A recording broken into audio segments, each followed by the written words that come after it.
Quer fazer uma oração inicial? Em nome do Pai, Filho e Espírito Santo, Filho e Espírito Santo, enchi os corações dos vossos fiéis e acendei neles o fogo do vosso amor. Enviai o vosso Espírito, tudo será criado. Renovareis a face da terra. Ave Maria, cheia de graça, anda convosco. Sois vós entre as mulheres, bendito é o fruto do vosso ventre, Jesus. Santa Maria, Mãe de Deus, rogai por nós, pecadores, agora e na hora de nossa morte. Amém. Santo anjo do Senhor, meu zeloso guardador, se a ti me confio a piedade divina, sempre me rege, guarda, governa e ilumina. Amém. São José, rogai por nós. Pai do Filho e do Espírito Santo. Amém. Bom, Luciano, eu queria começar hoje com algumas perguntas em relação ao Concílio Vaticano II e o que veio depois disso. Para começar com essas perguntas, eu também queria envolver um pouco de Nossa Senhora de Fátima, né?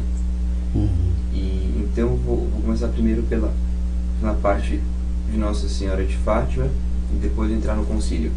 Certo.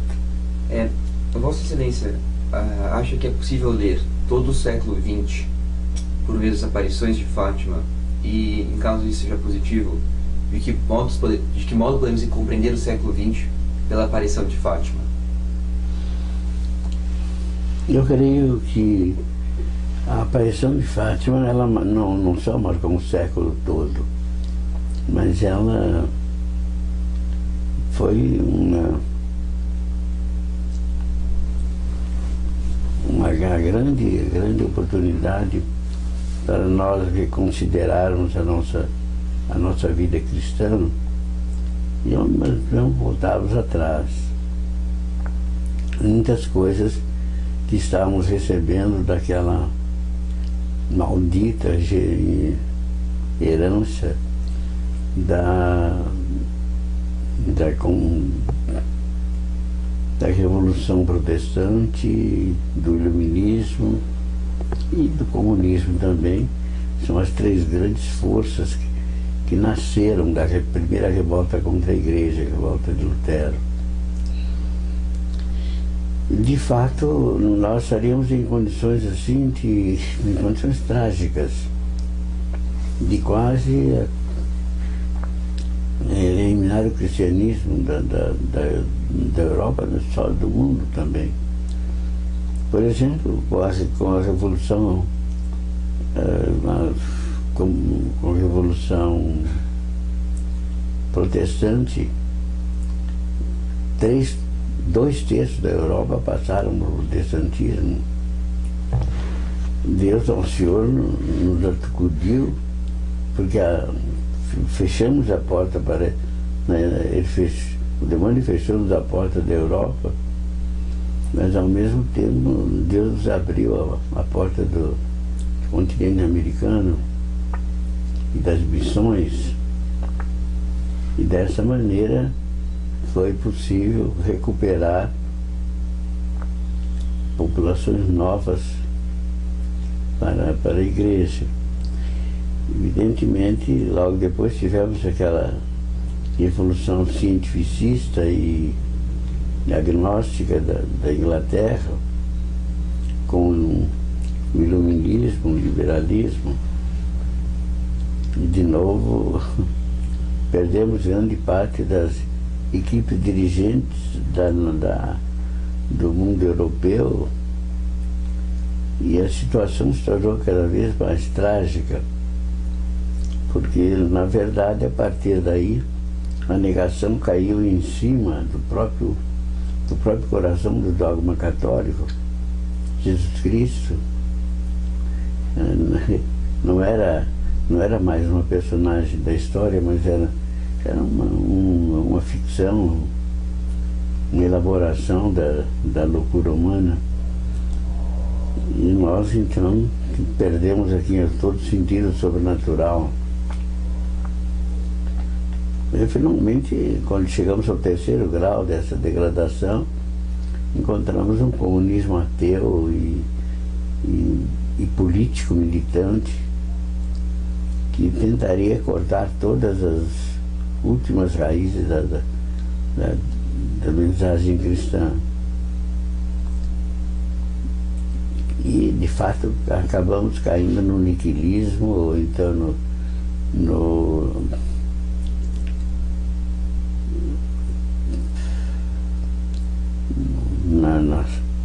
nas últimas negações.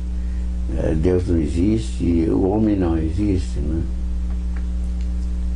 Aí vieram as grandes convulsões, exatamente nesse momento, quando o comunismo se implanta na Rússia, que ainda era uma grande reserva, não da Igreja Católica, mas do cristianismo, porque, afinal de contas, ainda se mantinham os princípios cristãos na ortodoxia. E, de repente, caindo a última monarquia, a monarquia tsarista, a porta ficou aberta para o imperialismo ateu da União Soviética. E daí os erros se espalhariam para o mundo todo. Começaram as convulsões em todo lado. Nessa altura é que a gente percebe que aparece Nossa Senhora. Quer dizer, no momento mais trágico da história da humanidade, Nossa Senhora está ali. Não fala adultos, porque os adultos já estão perdidos, como se diria. Não vai falar às crianças. Essas crianças agora vão dizer que o mundo vai sofrer muito, e a igreja sofreu muitas perseguições, haverá muito sangue, muita morte, o materialismo entrará por toda parte. No fundo é esta a mensagem de Fátima. Nossa Senhora pede o quê? Isso que é estranho. Pede oração, pede a conversa, penitência, a conversão, e pede o terço. Curioso. O terço aqui, aqueles cinco mistérios de cada terço, como 5 pedras na funda de Davi, que devem abater o colosso materialista. Imaginado por Marx, nós teríamos assim quase que uma brincadeira, porque como é que o terço, uma corda com 50 contas vai realmente abater todo o mal e abrir a porta para uma conversão geral. Os homens não acreditaram nisso, claro, como não acreditaram no Davi enfrentando o Golias. E por isso, tudo aquilo que estava anunciado aconteceu. A Rússia espalhou seus erros por toda a parte. Os homens perderam o sentido do pudor, não só o sentido do respeito a Deus e o respeito aos irmãos. Começamos uma sucessão de guerras implacáveis, as maiores guerras da humanidade. 20 milhões de mortos da primeira, 40 milhões de mortos da segunda. Isso só nas batalhas. Sem pensar, por exemplo, naquelas rebeliões que intermediaram os espaços aí, aparentemente livres.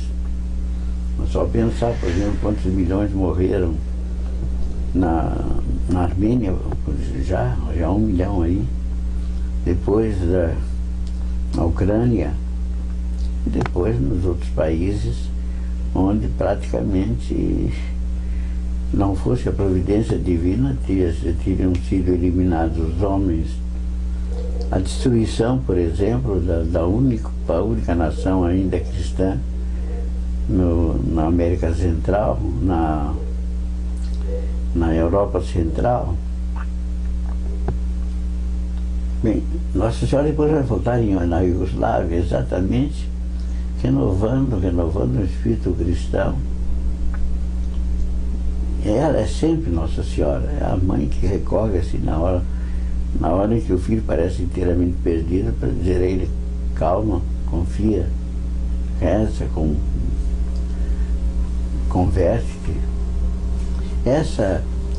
E isso, afinal, tem o início ali em Fátima. Fátima vai ser a grande voz que se ouvirá ao longo de todo o século, embora os homens não deem importância, e nem os homens da igreja. Pio XII, eu me lembro no tempo que ele estava em Roma, dizia que ele havia visto no ano santo, ele tinha assistido ao milagre do sol, e daí a seu entusiasmo por Fátima. E ele estava convencido, como se Nosso Senhor voltasse a uma transfiguração para afirmar a fé de Pedro, Tiago e João, que ele levou até o Tabor. E por isso Fátima continua sendo discutida, foi negada. Eu ainda me lembro quando se falava do padre Danis, que foi um grande crítico de Fátima, mas era sempre, a coisa voltava a Fátima. Estranhamente era Fátima, Cova da Iria, uma ligação assim direta com o mundo islâmico. E de qualquer maneira, ali que Nossa Senhora escolheu para falar, talvez pronunciando uma das fases finais da humanidade, que é exatamente esse choque com o Islã, a guerra sagrada com eles querem. Eu continuo dizendo que sem Fátima não se entenderia o século XX e nem o século XXI.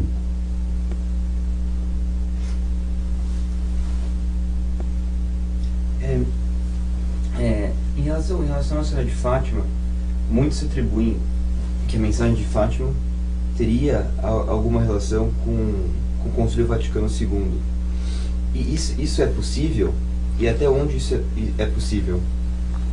Olha, uma coisa que me impressionou muito quando me pediram para dizer uma palavra sobre Fátima lá na Fátima Center.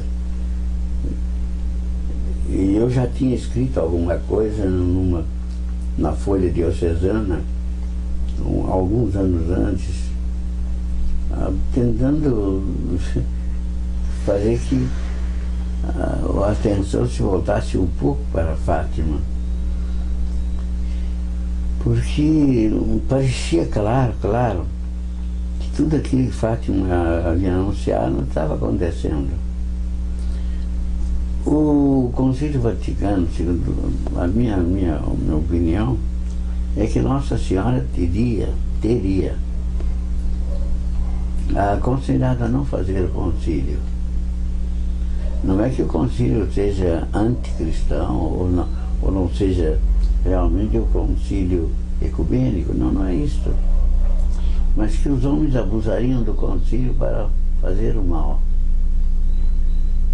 Porque, de fato, segundo me consta, quando Pio XI insistia na ideia de recomeçar o Concílio Vaticano, de continuar o Concílio Vaticano I, teria recebido do cardeal Biot, que era um grande teólogo, o maior teólogo do século XX, que não fizesse, porque naquela altura, com o modernismo ainda atuando em todo lado, eles poderiam aproveitar do concílio para, ali do alto do palco, discutir e difundir todos os seus erros que já haviam sido condenados.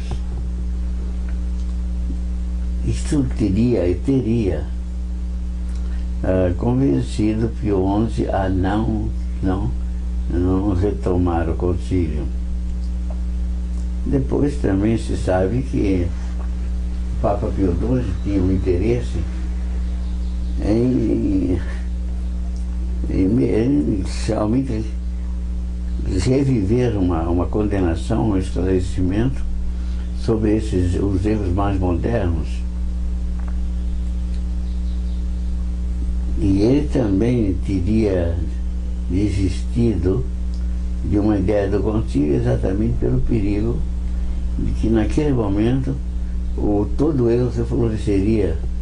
A discussão de todas aquelas teses assim aí iriam abalar muita gente e levar muita gente para a perdição. Em todo caso, ele não deixou de fazer a sua parte, não só com aquela consagração do mundo a Nossa Senhora, embora não consagrasse a Rússia, mas essa consagração a Nossa Senhora, acompanhada por todo o apelo ao terço, por exemplo, a visita dele a Fátima.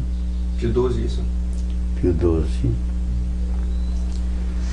E, ao mesmo tempo, a condenação dos teólogos modernos, da nova teologia, citando-os assim, não citando o nome, mas citando textualmente as suas obras, ao condenar os erros, na Humani Generis.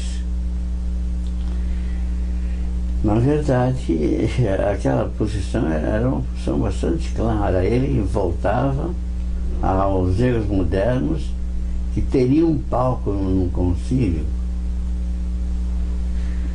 O João XXIII, segundo eu soube do padre Tromp, que havia sido o grande assessor do Papa Pio XII, inclusive foi o redator final da Mitis Corporis. O padre Tromp, ele me disse, um pouco antes de morrer, que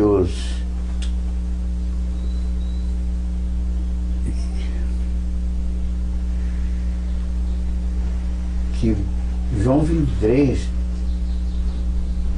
concebia um concílio de 6 meses apenas para elaborar as posições fundamentais da Igreja que se opunham aos grandes erros modernos e apresentar assim a Igreja ao mundo como uma resposta à situação.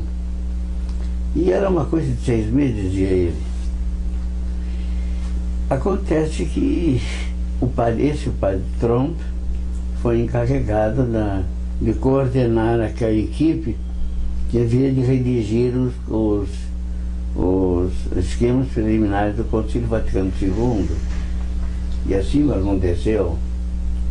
A Tromp era professor da Universidade Gregoriana de Roma e dava aula da teologia fundamental. Os esquemas foram preparados e foram apresentados na abertura do concílio. Apenas houve o que nós sabemos todos, que de repente o episcopado alemão e holandês, principalmente, se levantou para dizer que eles não tinham vindo ao concílio como criancinhas do primário que deviam ler um texto e assiná-lo.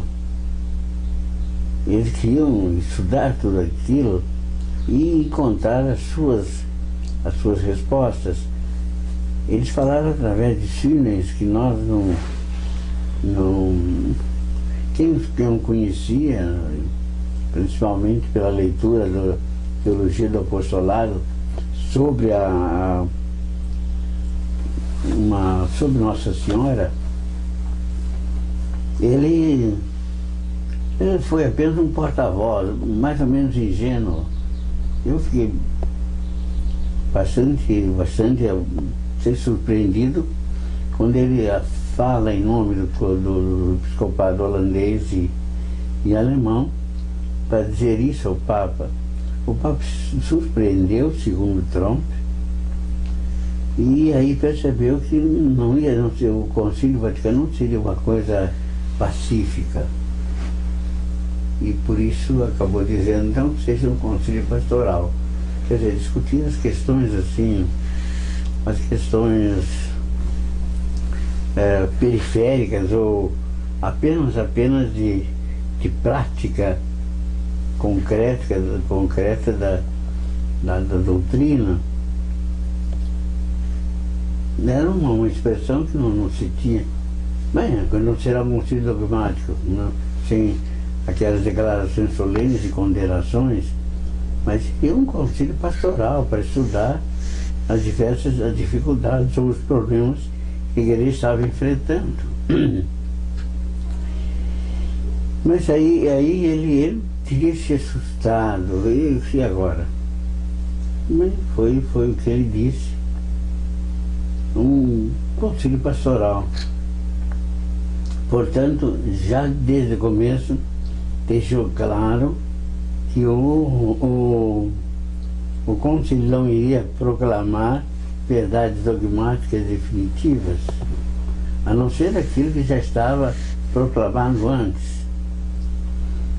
E foi o que aconteceu com toda aquela dificuldade.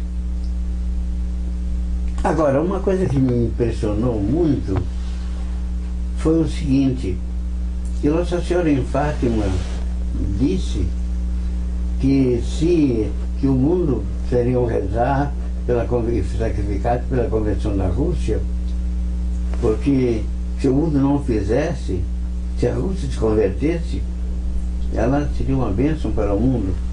Se o mundo não rezasse, não sacrificasse, e a Rússia não se convertesse, ela espalharia seus erros por todo o mundo. E haverá muitas perseguições à igreja, está claro, né? Não foi um anúncio antes do... Quer dizer, então, estava bem claro que iria acontecer. Só que, claro, na verdade, ao contrário de tudo, foi combinado em Médici que não se falasse do comunismo, que não se condenasse o comunismo, para poder atrair ao concílio os bispos ortodoxos russos ou do mundo oriental.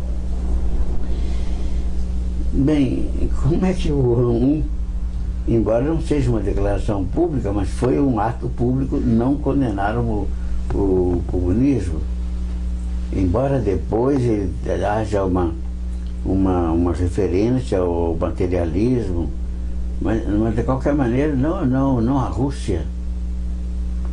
Isso é interessante, quer dizer, coisas que estariam ou estão na mensagem de Fátima acabassem sendo excluídas da preocupação do concílio, quando havia um pedido expresso para isso. E depois